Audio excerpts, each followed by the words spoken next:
It's the KQ Morning Show. 92 KQRS. Billy Idol, Moni, Billy Idol going to go into the Rock and Roll Hall of Fame this year. I'm just telling you, that's my prediction. That's your prediction? First-time nominee. I think the man's going in. Okay. You know, he's got that growl. How many, he's on a short list, and Joe Cocker's another one. The second you hear them, you know who they are. Absolutely. That's a unicorn voice, and that goes a long way when the voters get in a room and they're like, oh, yeah, Billy Idol. Let's see what happens. Well, I guess we'll find out sometime next month. Absolutely. Yes. Yeah. I've been voting for Black Crowes. Oh, I'll listen to you. You got to do that two-factor authentication thing, and we are such good friends that I do that for you. That's amazing. Yeah. Thank you. You just want to go to L.A. because you just know we'll do the show from out there if we get in. Will we? Yeah, of course we will, okay. He said without checking with the bosses.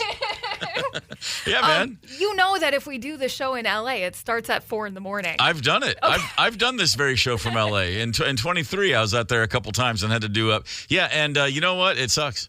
Okay. Yeah, I mean, it's still 6 a.m. here, but 4 a.m. there. Yeah. And do you just pull the all-nighter? You just tell the difference. I did once, Thumbs up, thumbs down. It's horrible. Just a nightmarish existence. No, I'm very happy to stay on Central Time. But listen, if the hall calls, the hall calls. We all have to head west. I guess so. Let's get right to your top 5 at 6 for a Thursday, March 6th. Governor Walz called in the Minnesota National Guard to help out yesterday on the roads. I was surprised. Because that's how bad we are driving in snow, apparently. Come on, Minnesota. Show me how to do it. As of last night, the State Patrol reported 276 crashes. That's that they know of. I know. You know, plenty of people spin out and then are able to keep going, and then, of course, they don't tell anyone because they're embarrassed. 23 with injuries. 405 vehicles went off the road. 48 spinouts. 35 jackknifed semis. No fun. Oh! Yeah, I'd call the National Guard and whoever taught all these people to drive. Ticket their ass. The airport reported 7.5 inches of snow, which is a little more than we were expecting. But, you know, and MDOT does want to remind you, stay 10 car lengths behind snowplows. 10? Yeah. That is a lot. I do love seeing those freaking convoys when they're all coming down in a row. Awesome. It's great. It's a thing of beauty. It is a thing of beauty. Number 4 in your top 5 at 6. This is ridiculous. There's a new version of the board game Monopoly, and it uses an app. So there's no cash, and therefore no banker, and therefore no family fights. Oh, lame. Come on. The whole point of Monopoly is to give your kids a reason to punch each other. You know, you're not going to break out the skates and the sticks and the pucks, so put them at the Monopoly board and wait for hilarity to ensue. At least that was my experience growing up. Monopoly app banking is what this new version is called. Boo. They say it speeds up the game, makes it more accessible to younger players, and here's the thing, makes it harder to cheat. Well, that's not fun. The whole point is fighting over who gets to be the banker. Right. And then wondering. And then bribing the banker under the table. Exactly. All of the various things that happen, which are, let's see, exactly how the real world works? Yeah, Monopoly, you're screwing this up. Go back to cash. Go back to the $1 bills and the pink 5s and the blue 10s and let children destroy each other over learning how the game of Monopoly actually works in real life. That's my advice to you. Monopoly, Uno, and just a straight-up game of war with a deck of cards, and the Gormans would be in a hook within 5 minutes. Oh, wow. Oh, fist would fly. Number 3 on your top 5 at 6. University of Michigan football has blocked a season ticket holder. He can no longer access his 164 season tickets. That's quite a bit. Because he has, 164 accounts in his name, has done this for over 20 years solely to put them on the second market. I don't know what the tickets cost him, but he says that without his ability to have his 164 season tickets and then flip them, he's going to lose between $2.5 and $3.5 million a season. Do you imagine this is how he is making like his entire income? Yes. He somehow figured out a way, got himself into 164 seats, and has not worked a day since. Because Michigan football fans, like most college football fans, are stupid and willing to pay anything to get to a game. And Michigan said, hey, you know what? No, we're not going to allow that anymore. Nobody that buys tickets with the intent of selling them, flipping them, is allowed. So after 20-some years, they just said, oh, sorry, those 164 seats, we're taking those back. Fair or not fair? for Michigan to do to this guy. Yeah, it's their thing, and he's a scalper, so screw him. Okay. And you can tell me that's free market and fans, and I've bought tickets on the second market when I needed stuff, and I hate to be there, but ultimately I'm never going to come down on the side of the scalper, or as the British call them in a much better word, touts. Okay. Tout. I like tout. Tout's better. Tout. Okay. If you're like, yeah, man, I'm a scalper, you can kind of be cool. Now, if you're a tout, it's like, nah. Just an old tout, isn't he? Number 2 on your top 5 at 6. A win for all of us, not just a gentleman in Connecticut who sued a movie theater chain. We talked about this last month. A guy in Connecticut sued after he went to a movie that didn't start until 25 minutes after the listed start time. Sure. 25 minutes of ads. Soak in all those trailers and stuff. Trailers for other movies, commercials for Coke and Goobers and whatever. And he was furious. And so he filed a lawsuit. And he said, listen, you scheduled it for 6:30. It didn't start until just before 7. He said there were 2 PSAs and 17 commercials, 30 minutes of time. And he said it cost him to suffer, quote, losses which cannot be calculated in terms of money. Wow, that's a little extreme. The court agreed and said this chain, Really? which has 900 screens and 173 theaters, it's PVR Inox, can no longer, quote, engage in unfair practice and waste moviegoers' time. So they have to show the exact time the movie itself starts moving forward. He did not actually, make a fortune here. He was given $230 in damages and $92 for legal costs. But if you're going to see a movie at that chain moving forward, you can be damn sure you know what time that movie's going to start. Which means everyone's going to wait until the last second and then crowd in there and then fight over seats. And I thought I reserved this, and shut up. And then you're going to miss the first 10 minutes of the movie because there's so much chaos going on. That's exactly right. That's exactly right. See, the more we try to help, the more we muck it up worse. Want to give a little morning love to Somerset, Wisconsin. Oh, boy. It's nice over there in Somerset. It is. I don't think they got nearly as much snow as we did. Oh, they didn't, did they? No. Wow. All right. I'll probably be there this year. I get to a gig or two over there every summer so far. I haven't even checked the schedule, but I'm sure I'll be in Somerset soon enough. Good to have you with us. Number 1 on your top 5 at 6. A student at the U is getting a lot of attention nationally even because he has created a new robot that clears snow from your driveway. Started as like a Roomba for, like little walkways, and he's built it up bigger. He's been working on this thing since he was in grade school, and now he says it's basically a miniature tank that will go through any environment. He had news cameras out there. He showed himself, went out to Andover and was just knocking out a residential sidewalk in moments. It's a great home. He's building this, trying to get funding to build these so you can have your own remote controlled robot snow clearer for driveways and walkways. Yeah, just like one of those RC trucks or whatever. He's got a controller with it. This is what I want the robots to do. I don't want them making art. I don't want them hosting podcasts. I want them clearing snow from driveways and calling balls and strikes. That's exactly right. Is it too much to ask that our robots just do the things we actually hate to do ourselves? We like creating art. We like writing songs. And we like all those things. Have robots do that other nonsense. Do the garbage. Yeah. Have a robot go through that jar of coins and tell me how much it is. And then hand me cash, for God's sakes. There's your top 5 at 6. Sports history with the KQ Morning Show. 92 KQRS. It's March the 6th. Let's look back. 1973 on this day in a preseason game, a spring training game, Minnesota Twins versus the Pittsburgh Pirates. For the first time ever, a member of the Twins, Larry Heisel, was the designated hitter in a Major League Baseball game. How about that? Wow. So depending on your perspective, when I was a kid, I loved the DH because I grew up in an American League town. And then at some point in my adult life, I was like, man, I hate the DH. Make those pitchers hit. And went back and forth. But a very big day. And in case anybody was thinking, yeah, this won't work, it's not going to make a difference. Larry Heisel that game, 5 at-bats, 2 home runs, one of them a grand slam, 7 RBIs. Jeez. That's the way to solidify a position if there ever was one. By the way, Heisel was a baller throughout the mid-'70s. Hit the cycle once in 1976, an all-star in 77, 28 homers, led the league with 119 ribbies. He was just a great player. Not shabby. Bounced around after a rotator cuff injury, but one of the greats who never quite got his due thanks to an injury. In 1983 on this day, The United States Football League began its first season of professional football. The USFL. All those amazing memories we all have looking back. The Michigan Panthers were the first ever USFL champs. That's kind of like a Lions Super Bowl win, isn't it? No. No? It's not the same? You can't claim that one, Ryder? Not taking that one. Never even heard of the Michigan Panthers, have you? No. Yeah, it was...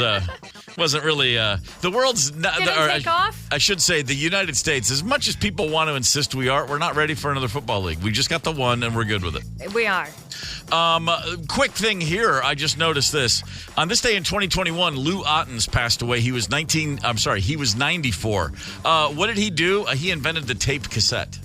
Oh. Yeah. Hey, thanks, that's crazy. Lou. Yes. Excellent. Really? Yeah, that changed the way everybody listened to music. Oh, so, yeah. right on. It's the KQ Morning Show, 92 KQRS. It's the KQ Morning Show on Minnesota's Classic Rock, 92 KQRS. It's Thursday, March 6th. We just can't have nice things. It's just that simple. We've run out of nice things, I guess. We've run out of nice things? I mean, we're taking them away from each other.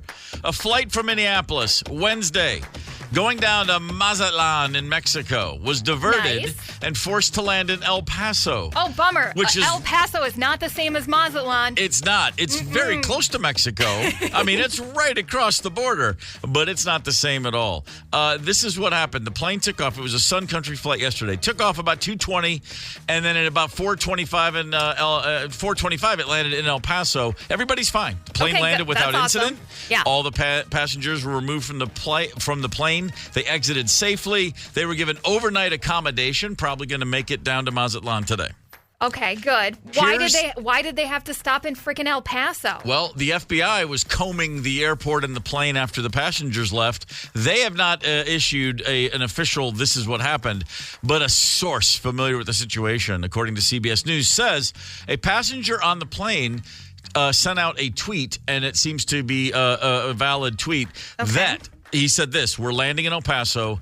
Basically, somebody went to the airport, to the bathroom on the plane. So a passenger got up, walked into the bathroom, and found a note left behind by another passenger that threatened everyone on the plane. A note? A threatening note. I feel like it's the 1970s. We're threatening people with notes? I left a note in the bathroom threatening everyone on the plane. Let's see what happens. Maybe this person just really wanted to get to El Paso and knew they were close. I'm not really sure. Oh, man. These type of threats are very rare, and even far more rare are they credible. This is probably just some, what's the word? Douchebag who's bored on a flight. I've heard that word. Man. They take the plane to a remote area of the airport to make sure, just blah, blah, blah. And again, everything checked out. There was no threat. This is just somebody. And I guess they don't have CCTV cameras mounted in airplane lavatories. But boy, I don't know how I feel about that. I think I know how I feel about it. But I'd love somehow for whoever came up with this brilliant idea, please just dip them in a vat of boiling something. And you have a contained number of people that this could be. That's right. It's got to be a passenger on the plane. You would think. So eventually they're going to figure out who the freak this is. They're going to be in trouble because it's FAA fines. Those are huge. Huge. The first person I'm looking at is the person that found the note, of course. He who smelt it dealt it. The oldest rule in law enforcement, as far as I know. Is it really? Just saying. Just saying. If you want to get that note, if you want to put that note in there, or if you want that to happen, if you want to freak everybody out, go write the note yourself. Say you found it. I don't know. We'll see. Do you think this is like a copycat situation? Because obviously that Delta flight that was going to Toronto was such a huge story here, and a lot of people, including this guy, became internet famous. Everything, drop it. Yeah. Come on. Don't take it away. Take that phone away. Holy.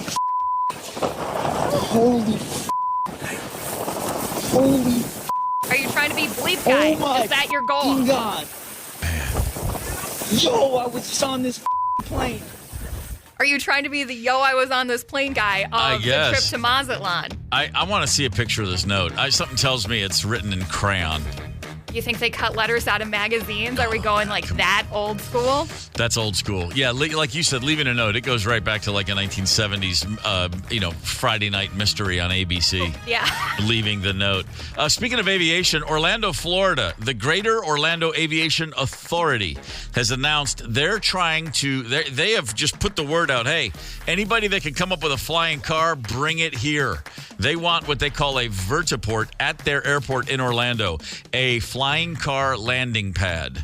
They want to have Jetsons looking, literally 4 to 6 passenger, straight up, over, straight down, battery-powered flying cars. The Orlando airport is saying, we want to host you here. Anybody that can create this, bring it on. They're basically just throwing it out there like it's a game show. Is this Orlando being sick of all the stuff going wrong on commercial flights and saying, listen, we're just going to make it in like a car, like individuals, like you got to fly yourself there and back? I think they're just trying to get people over to Tampa a little quicker. I don't know. I'm not really quite sure what the point of this is. The airport authority is going like, no, this is really exciting. We think we could probably get this going by 2028. And then people within the city government are going, what are you talking about? 2028's in 3 years. Yeah. Give it a decade, for God's sakes. Every time there's a new flying car story that comes out, it's always, we're right around the corner. And what they don't say is that corner is the size of planet Earth. And they're just, your corner is called the equator, and it just keeps on curving, and you don't know where you are. I don't expect that to happen anytime soon. It's funny, speaking of flying cars, on this day, March 6th, in 1896, the first ever car hit the streets of Detroit, Michigan. For the first time in Detroit, a guy named Charles Brady King drove around Detroit, Michigan for the very first time. It broke down on a busy street, and he was surrounded by people who mocked him and repeated over and over and over, get a horse. So, and now look at us 129 years later. Now we're trying to get that jalopy up in the air. These things take time, is my point. Get a winged horse. We went from, we had a car in 1896 that would operate. Yeah. And we still don't have a flying car. The Wright brothers came along a decade later, flew for 4 feet on Kitty Hawk, and suddenly we knew how to fly. And 60 years after that, we were on the moon. We got to get our priorities together, guys. This flying car thing really should have been figured out a while back. It definitely should have. It shouldn't be that difficult to get a Jetsons reality going. Although, of course, then the problem is, well, who do you trust to get into a flying car with? It's just a moment. It's just a matter of time before Waymo gets here. The Ubers without drivers. Oh. The autonomous Ubers are coming. Where they trap you in? They trap you in. No driver. You're just on your own. They're in 4 or 5 cities now. They're busting out all over. My son is not taking. He lives in Los Angeles now. He sees them. He's not been in one yet. Okay.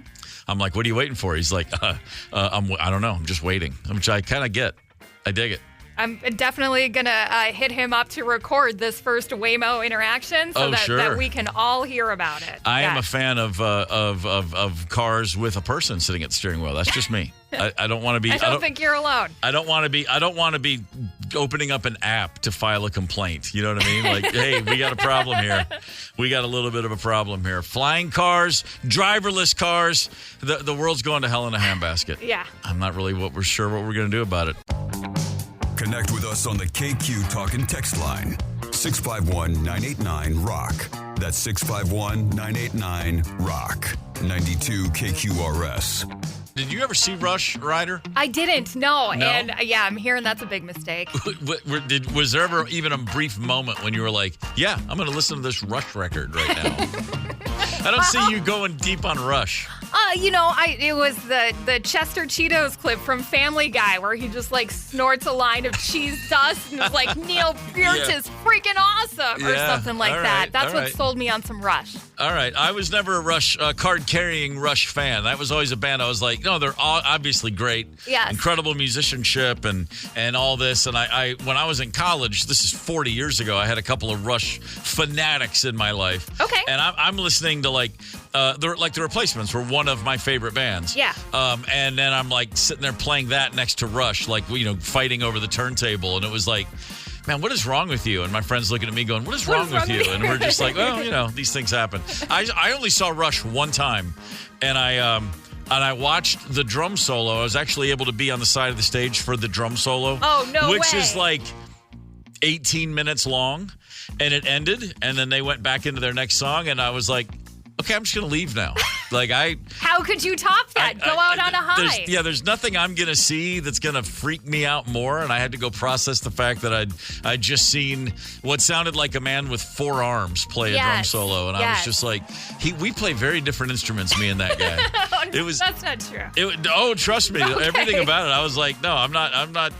I mean, I'm good at what I do, and he does, but he does a very different thing. It was just, all these years later, I don't have the words to everything that happened. It was like I was discombobulated. Like my DNA just got scrambled. Like this doesn't add up and check out, and I'm having trouble with this. It was just beyond mind blowing. So anyway, and like I said, I was never like walking around like singing the praises of Neil Peart because it seemed like I don't have to. Yeah. Like I think everybody kind of knows what kind of freak he was. Yeah. But it was a really truly mind-blowing moment. As I said, 1 years later, I'm still like getting, I wish I could explain it in a way that made more sense. Do you think the guys in Rush shovel their own driveways?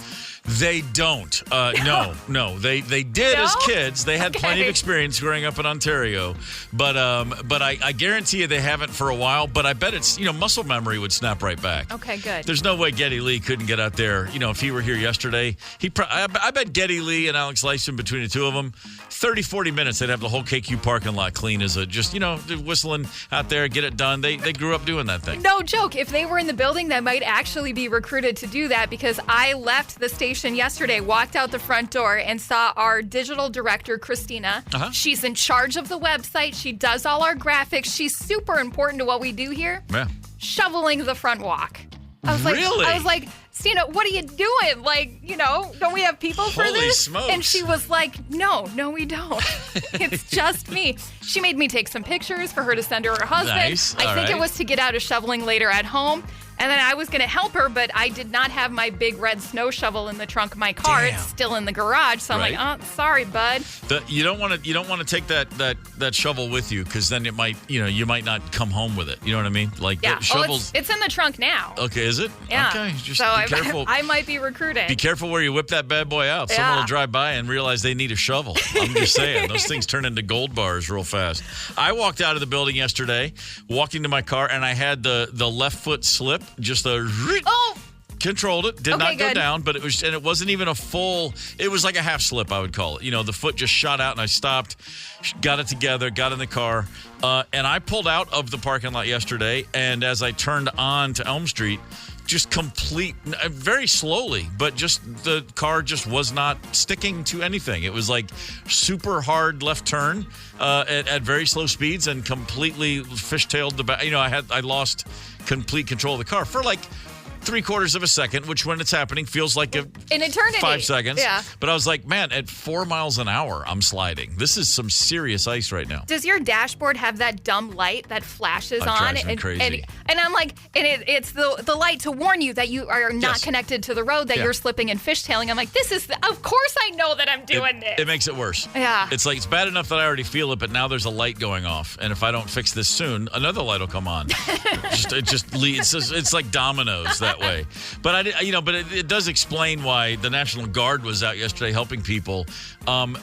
This is a crazy number: 276 crashes reported as of last night by the State Patrol. 35 jackknifed semis on highways across the state. Yeah. 35 jackknife semis. How many jackknife semis have you ever seen in your life? You don't see them all that often.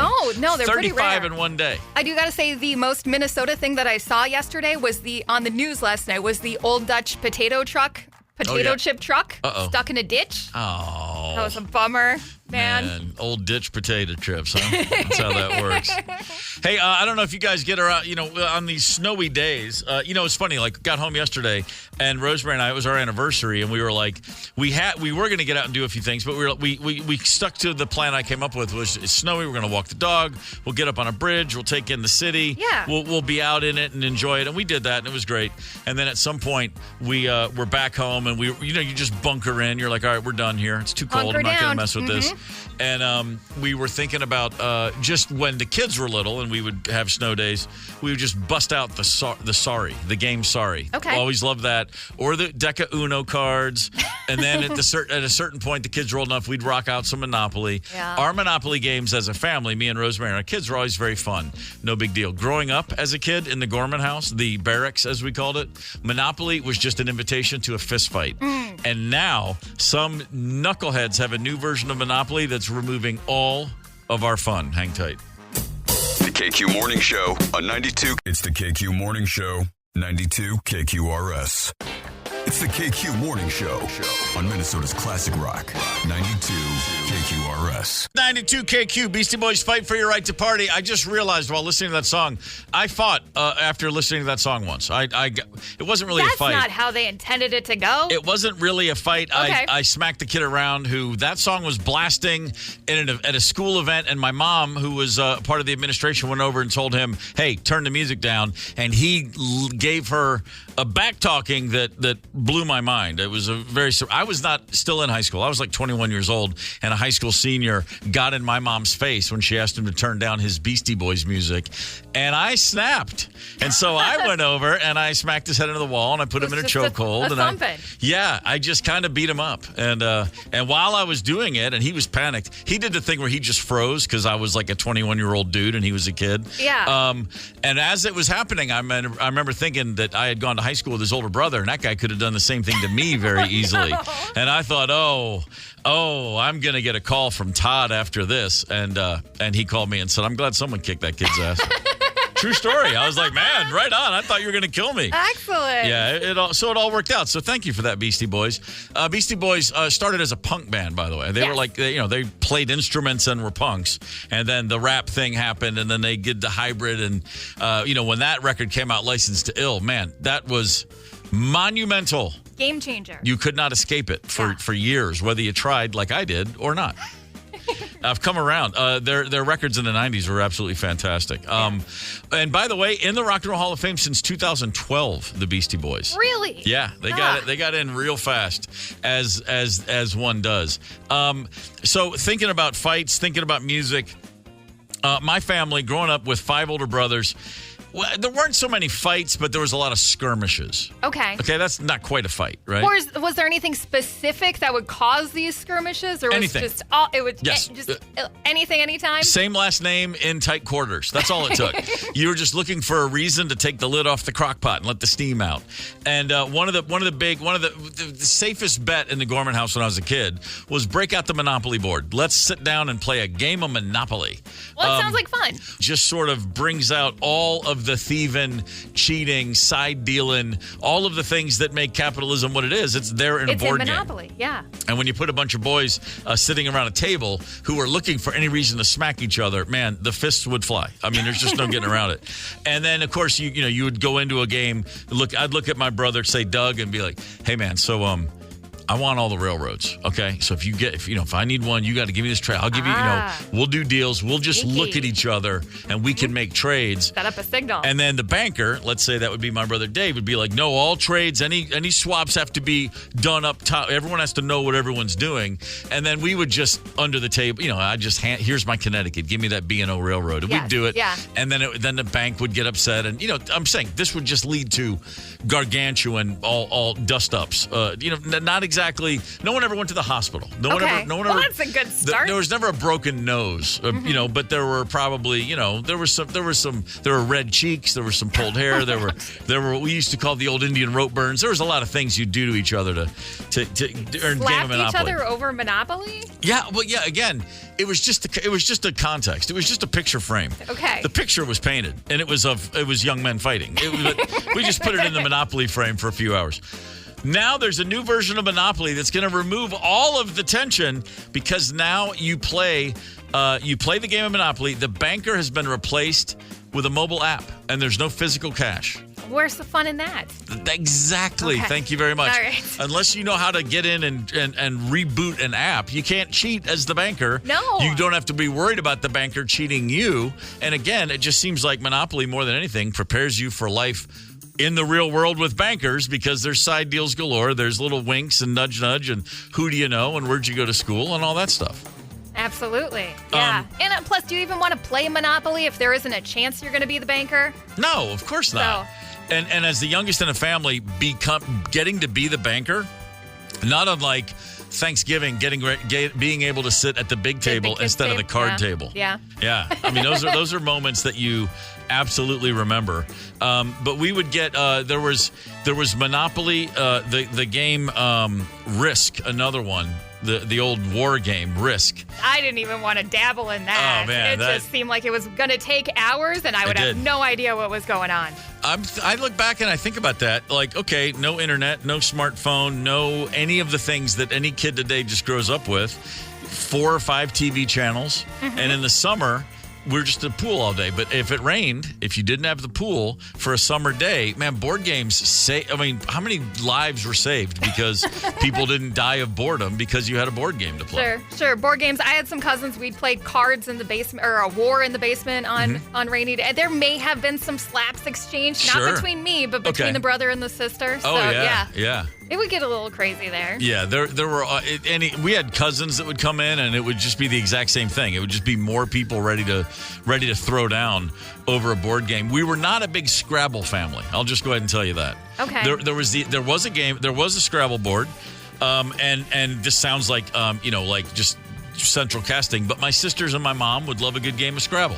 And then we would walk in like hungry dogs, like, well, I don't want to play Scrabble, it's boring. And I would get sucked in occasionally. Scrabble, though, now as an adult, it's been a while, but Rosemary and I we have it at the house. Okay. And we used to play, and it was something, just you go out to a cabin. Every cabin has a Scrabble board. You sit there and play. True. Yeah. It still works for us. Scrabble has added a bunch of new words for 2025. Well, this is going to cause some controversy. Oh, yeah, absolutely it does. There are, this is now acceptable. Backney, B-A-C-N-E, which means back acne. Is that even how you spell backney? I thought there'd be a K in there. You would think that it would be bougie. B-O-U-J-E-E, also, but other spellings as well. Bougie. Bougie as in... Fancy, luxurious, bougie. As in bourgeoisie? Yeah. Here's another one. Coulda, as in could have. Coulda. As in woulda, coulda, shoulda? Exactly. Woulda, coulda, shoulda. I want to allow that one. In 1999, my band, the Black Crowes, we were... not our choice. Long story. We ended up working with Columbia Records for a brief period of time. And, you sign a contract with one guy, and then he decides to go somewhere else, and then you end up at Columbia. Okay. Weird how that works. Thanks for that, Rick Rubin. And so we're at Columbia, and then they said, we're trying to fulfill the terms of the deal, and they said, let's put out a greatest hits. And I said, do you mean a greatest hit?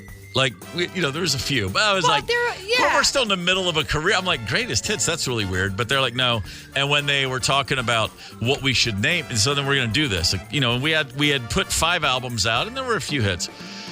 And I suggested that the title of the greatest hits album should have been, I thought a good title would be Woulda, Coulda, Shoulda. Because... we should have had more. Woulda, coulda, shoulda. You're not the only person in the band who feels that way, I imagine. And didn't get there. Couldn't get that one over the line. Just tried to. Come on, man. And if I could have said to them, one day coulda's going to be acceptable in Scrabble. That's what I was missing. You nailed this album name, and we're still working on a current band name. I'm kind of frustrated for you. It's impossible. It's just the absolute worst. All right, cornhole. It's not just for drunken kids in bars anymore. There's a future. Your education has a future with cornhole. Hang tight. Connect with us on the KQ Talk and Text line. 651-989-ROCK. That's 651-989-ROCK. 92 KQRS. For the youngsters out there, don't stop believing. Yeah. Jonathan Cain wrote that song early in his career, thought he was going nowhere, called his dad from L.A., called back home to Chicago, and he was telling his dad, I don't think he's going to work, man. I'm coming home. Had his tail between his legs, and his dad said, hey, don't stop believing. Nice one, Dad. Isn't that nice? Yes. Yeah. Great when Pops comes through. The pep talk I got from my dad, I wrote a song about it. It's called Eat That Food on Your Plate Before I Take This Belt Off and Whip Your Ass. Very different sort of song. More of a punk vibe. But it is an important thing to learn at some point in life, which is, hey, man, if you stop believing in yourself, why will anybody else? So at the very least, always believe in yourself. Yes. Some of the advice I got from my dad when I was younger was, hey, kiddo, go, learn how to play golf. I'm pretty sure you can get a scholarship because no one plays golf. Yeah. Just because he didn't want it. No scholarships here. I had a Pell Grant, but that was about it. There was no golfing. Man, just didn't want to pay for anything. I was riding that Pell Grant myself back in the day, and for 3.5 glorious years, 7 semesters of thinking, I bet there's someone who would actually attend class and work hard with this Pell Grant. I think I don't feel good about how I'm utilizing this, how I'm taking advantage of this. It was me. I was a sucker. I got my bachelor's in 3.5 years, and it didn't do me a damn bit of good because you can get this gig without a degree. What'd you get that degree in? Like journalism. Liked journalism? Yeah.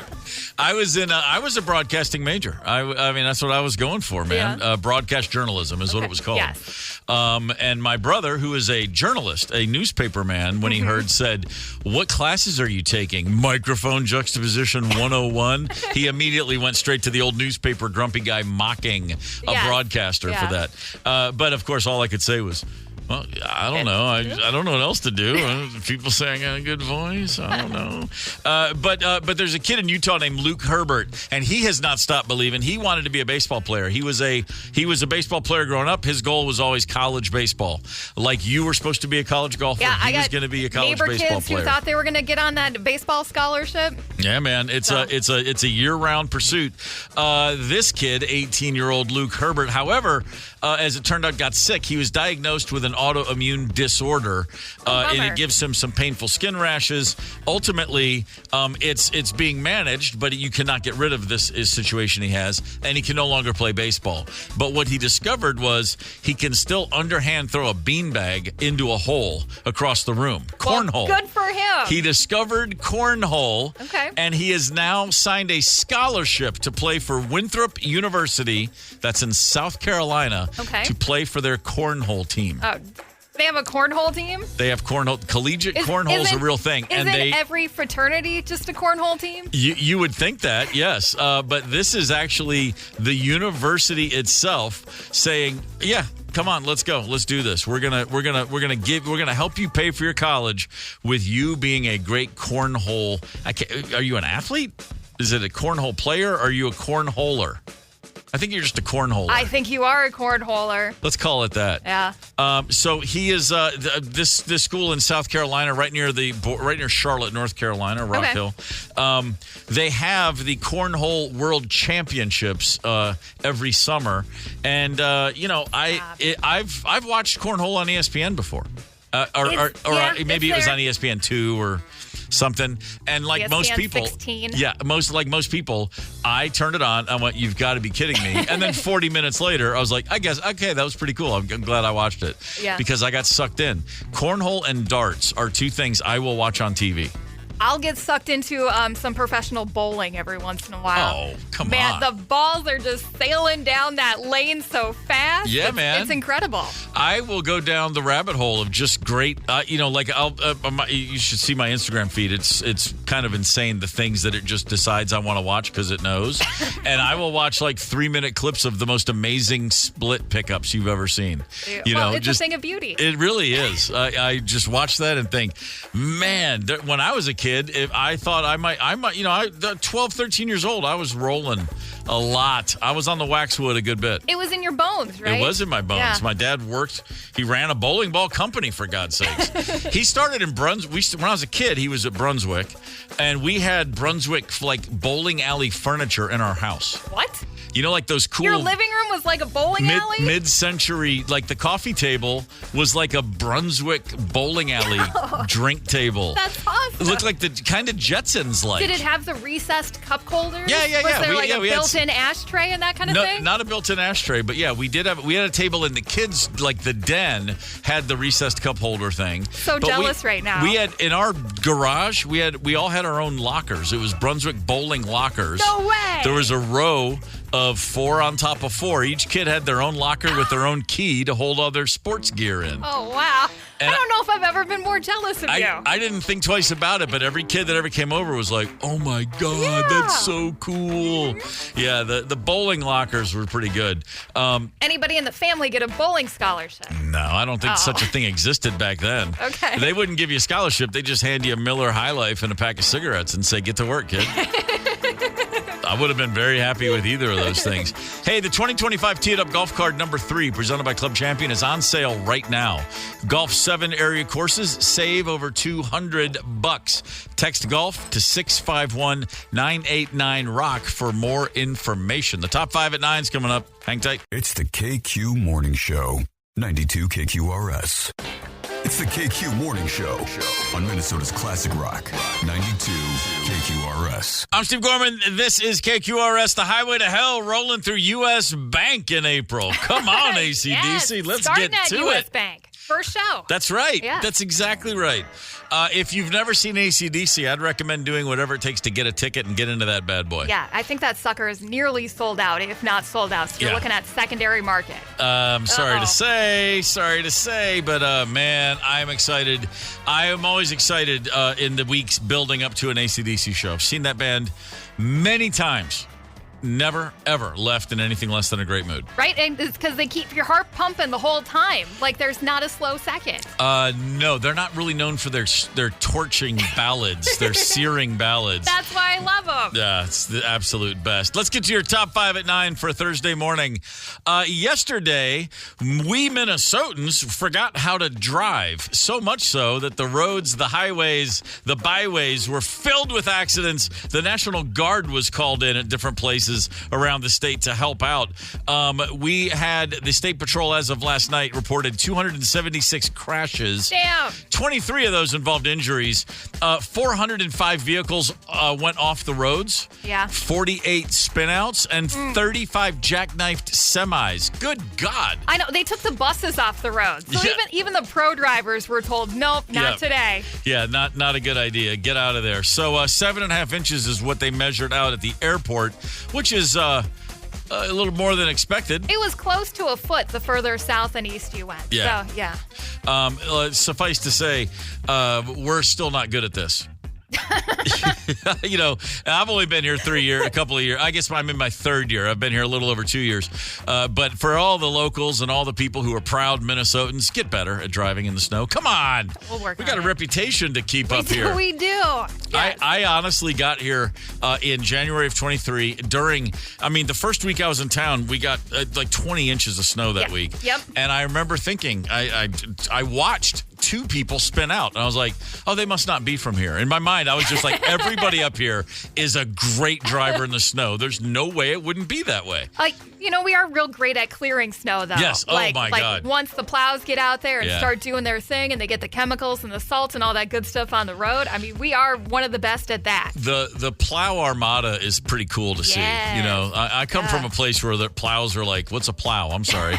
No, you just can't drive for a week. So to see the series of plows just rocking and rolling. Rolling down 94. Yeah, it's pretty badass. Number 4 in your top 5 at 9. A viral video is up. There are several. A new video has gone viral. A mom in Jacksonville posted it. She came home from Walmart with a big old bag of chicken nuggets, frozen chicken nuggets. Okay. Their brand is called Great Value. She bought the Great Value chicken nuggets. Noticed that they seemed a little light. And that's because she cooked a few of them and then took into a bite. And what was inside that wonderful breaded outside layer of the breading was air. What? Empty nuggets. Or I should say empty breading around nuggets. They look just like chicken nuggets, but without the chicken. So I don't know how do those even get crafted? Thank you. That's my question. What is the process wherein you deep fry air?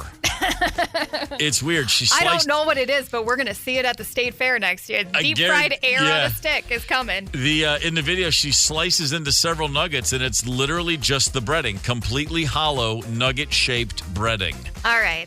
But, the things you could use those for, though, just fill them up with put a little, pimento cheese in there. Yes. A little blue cheese, a little jalapeno garnish, whatever. That's kind of nice. Listen, I guess I understand why she's given Walmart crap, but here's the deal. I remember on a special night, we would get Kentucky Fried Chicken for dinner, and the instruction for Mom would be, you guys can't just eat the skins. And this is basically what's happening here.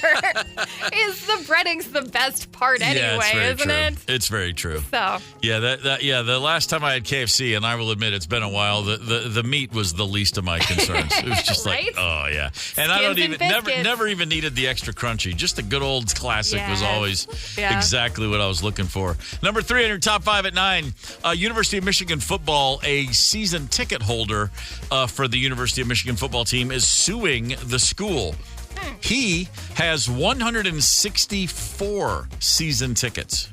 Okay. One guy. He must have a lot of friends, right? He must have a lot of friends. Or no, he's just a businessman. He receives and pays for every game 164 seats.